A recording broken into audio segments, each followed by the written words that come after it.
The Fed15 podcast is presented by Serving Those Who Serve, a fiduciary, fee-based financial planning firm serving federal government employees and retirees all over the country.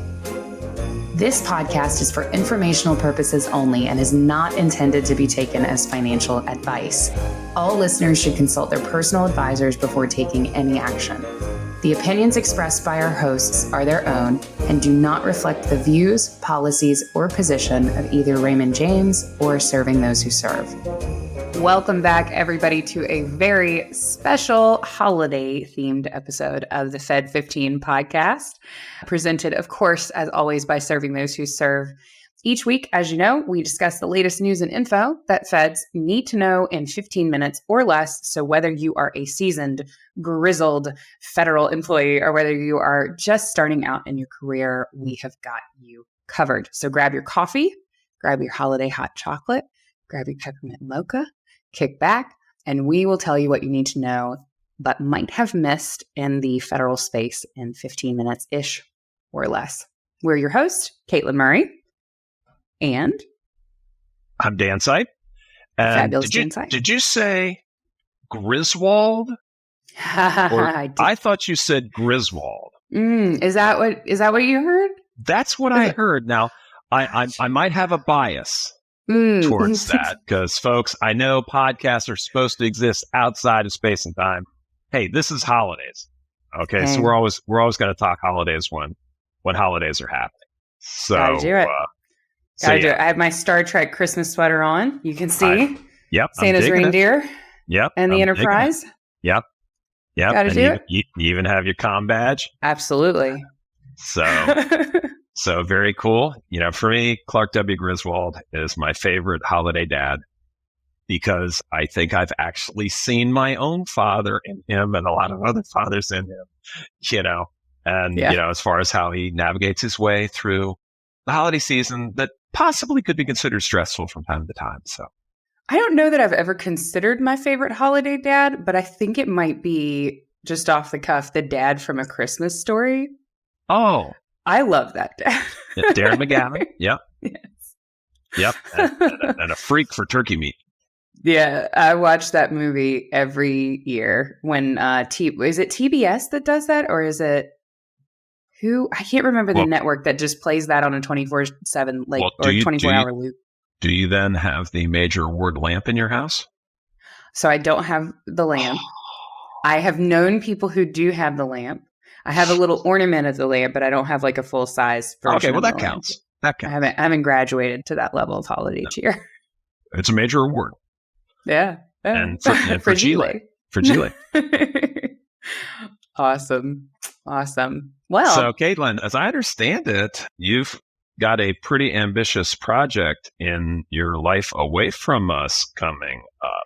I do. Well, Dan, you know, my New Year's resolution, get started a little early, is to, you know, just be more involved and do more things because I don't do enough. Oh yeah, you definitely don't do enough. Yeah, absolutely. You're a real slacker there, Katelyn Murray.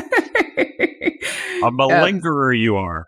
So I am, you know, veteran listeners know that I'm very involved in theater. Dan and I both come from theater backgrounds outside of the financial world. I find that it is a really good check and balance to a lot of the kind of analytical brain stuff that we do on a day-to-day. And it keeps me kind of in touch with the artistic side. I am directing a show coming up. It is going to take the stage in March, but we are getting started and rolling with auditions. Actually, by the time this episode comes out, I will have already cast that show. And it is a Steve Martin play called Picasso at the Lapina Gil. It is very weird. Okay, so this is literally based, in a sense, on, here's a joke, Einstein and Picasso walk into a bar. That is essentially the premise of the play.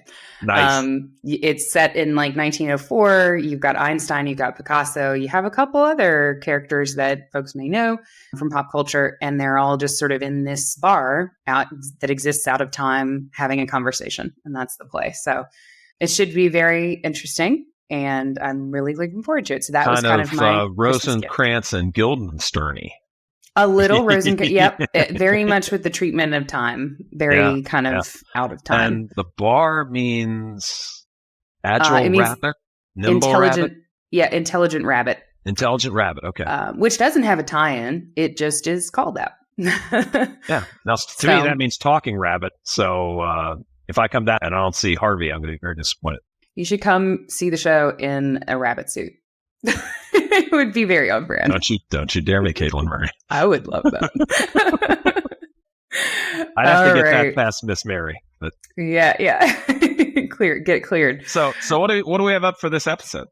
So this episode, we are going to talk through, you guys kind of know the drill. We've got TSP recap for you. I know that's really popular with our listeners. We try to keep our finger on the pulse of what's going on with the TSP with kind of monthly returns there. But before we get into that, Dan, I think you have a bit for us on talking through Social Security. Big question that a lot of our feds have that we talk with. Obviously, we talk with thousands of feds every year. And a big question that we get is, when should I withdraw Social Security? So we have an article up on the blog this week that kind of goes over that. And Dan's going to kind of walk us through kind of the broad picture there. Sure. Yep. Our own benefits Ben wrote that. And there's times where we're kind of contrarian about this. So with all due respect to my distinguished colleague Ed Zerndorfer, some of the things I'm going to share may fly in the face of some of the advice that he gives. I think there's two no-brainers to it. If, God forbid, somebody is infirm, has some health challenges, things like that, then I think that really points towards claiming early. And early means before your full retirement age. So I know there's a sliding scale. I like to keep things simple. For most of the people listening to this, you're going to be around 67. You might be 66 and change, something like that. So that's going to be your full retirement age. That means that your monthly payment is not going to be permanently actuarially reduced. So everything before 67, you are cashing out early, which means you're taking less. But if you have something that might impact your longevity, that may very well make sense. The flip side of it is, for example, and most of our feds would not fall into this category, if you don't have a pension, if you, for whatever reason, have not been able to succeed at laying up retirement assets, then working longer and delaying until 70 might make sense. Now, our own Tom Lee has a very innovative way of looking at the difference between full retirement age and 70. And this can apply a little bit to claiming early, but I don't think as much because of the actuarial reductions. But every year you don't claim, you are making an investment back into the system. That's your money that you could have taken. So you put it back in the system.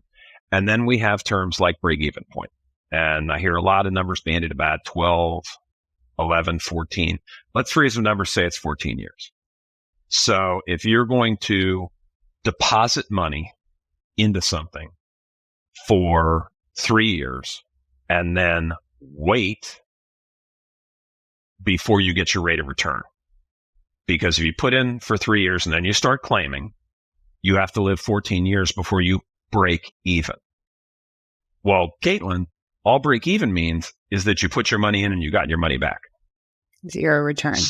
Yeah. So as a financial professional, to our listeners, if I came to you and said, hey, give me $30,000 a year for the next 3 years, and in 14 years, I'll just give it back to you. How's that? And that's exactly the silence that I'd hear on the other end. Right. So something to think about. Yes, if you claim early and you live long enough, it might work out very well for you, but just be mindful of that you're also going to need real cash flow. And I think sometimes people grab it a little bit early. A couple other things to factor in to your thinking. If you are going to claim before your full retirement age, are you going to be working? Because I know many people who have been surprised to find out that they left federal service.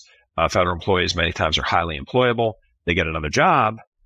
And next thing you know, within a year, Social Security is reducing their payment to them or perhaps taking it away altogether. Now, they'll give that back to you when you get to age 67, but you can earn your way out of it. So something of which you should be mindful.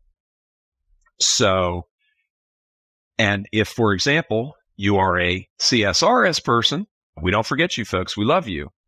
You could be subject to the windfall elimination provision as well. So there's a lot of wrinkles to it. Be sure to read Benefits Ben's article, and also be sure to attend our Social Security webinar. Ed does a great job with it. The more you know, the better you'll be able to use it. But hopefully that's a couple of nuggets that help you.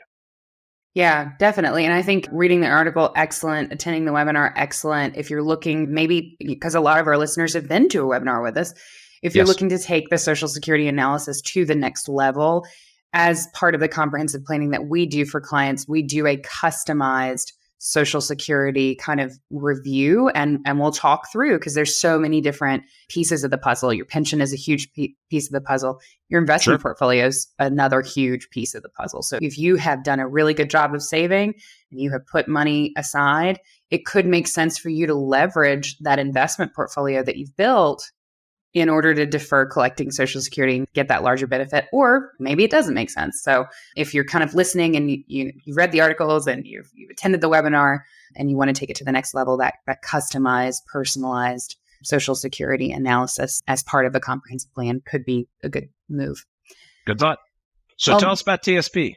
Speaking of that investment leg of your retirement, the TSP for many of our feds is obviously a huge piece of that. Certainly not the only piece, but it is a huge piece. Looking at kind of returns, activity, performance in the TSP over the past month, obviously things have been by and large quite positive. So at the end of October, we saw that dip. Around October 23rd was when that happened, right before the end of the month.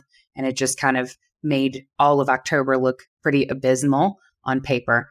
Obviously, first week of November, I think we mentioned it on the podcast, was the best week at that point so far in the market this entire year. So that just goes to show you the best week in the market directly followed one of the worst, dips that we've seen this year, and this year that has felt so much like 2 steps forward, 1 step back. Absolutely. So far, November has been overwhelmingly positive. All 5 of the funds in the TSP saw positive growth this month. That's breaking a 4-month streak of negative returns.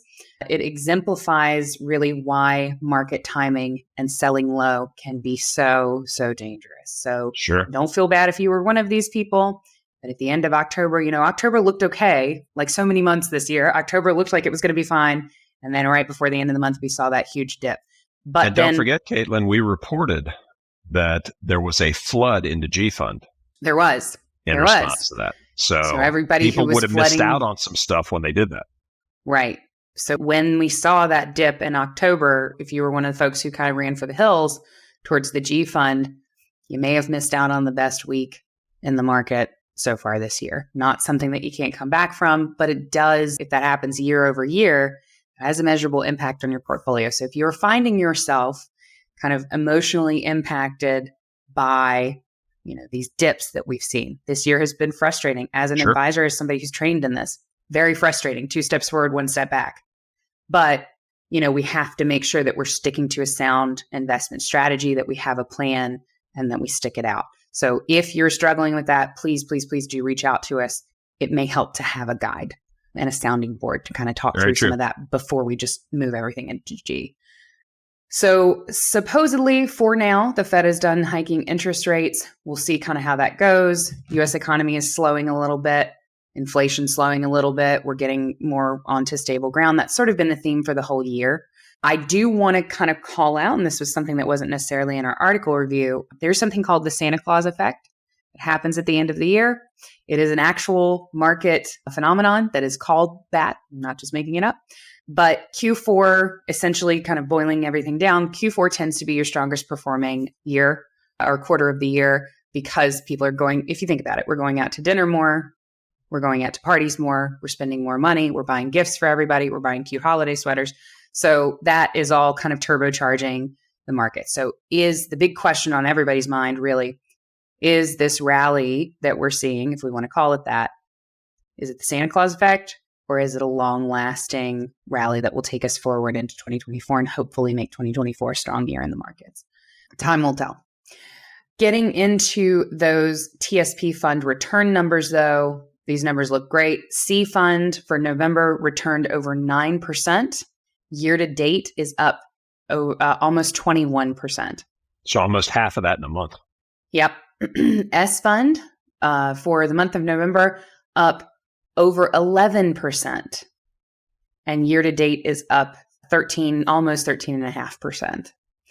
The Big I chunk. fund, yeah. The I fund is up 8.5%. Year to date, it's about 12.25%. F fund up 4.5%. Year to date return looks more like 1.75%. So that's a big rally for the F fund. Fixed income has spent most of the year, fighting its way back from the double bear market that we saw in 2022. Fixed income, as we know, takes much longer to recover when there is a hit than equity. Equity markets. That's a massive movement in a month for bonds. Huge for F fund. Yeah. Big movement in fixed income there. And then the G return was 0.41% for the month of November. And year to date, G fund is about at 3.25%, a little more than 3.25% return. So if you were somebody who ran into G, you may consider getting back into the market. And the question that I know immediately comes out right after I say something like that is, well, should I wait to do that until maybe things come down a little bit? There really isn't a way to time it. What you need is a diversified strategy that you can implement and maintain long-term. Ideally in the TSP, when you're placing trades, you want to be rebalancing to that strategy that you've kind of put in place rather than trying to pick a winner of these 5 horses, if you will. Absolutely. Yeah. So that's kind of what we're looking at there for TSP return numbers. Overwhelmingly positive, overwhelmingly optimistic. We will see how that continues through into December. Gotcha. Well, folks, that's all the time we have for today. We've run up against our ish, but we'll be back next week to bring the latest updates on what you need to know to make informed decisions about your career and financial well-being as a Fed. We absolutely will. And so that you don't miss next week's episode, please be sure to subscribe to the podcast on our YouTube channel, Fed Life, so that you never miss an episode. And please do remember to share it with your friends and colleagues. If you are an audio-only person, you missed our lovely Christmas sweaters. But if you are an audio-only person, we are also on Spotify as well. That's easier for you. Subscribe yes, there. Absolutely. And for more information on the topics covered today and more, check out our blog at blog.stwserve.com. Subscribe to that newsletter, the weekly serving, and we're going to be firing the latest news that you need every week right into your inbox. Don't even have to go looking for it. Don't even have to go on your front porch. It's right there. Wham, you got it. Absolutely. And for those who want to dive even deeper into learning about your federal benefits and financial planning for Feds, we encourage you to join us for one of our complimentary webinars. We have got a FERS webinar coming up on January 3rd from 11 a.m. to 2 p.m. And then on January 10th, we've got a CSRS webinar coming up from 1 p.m.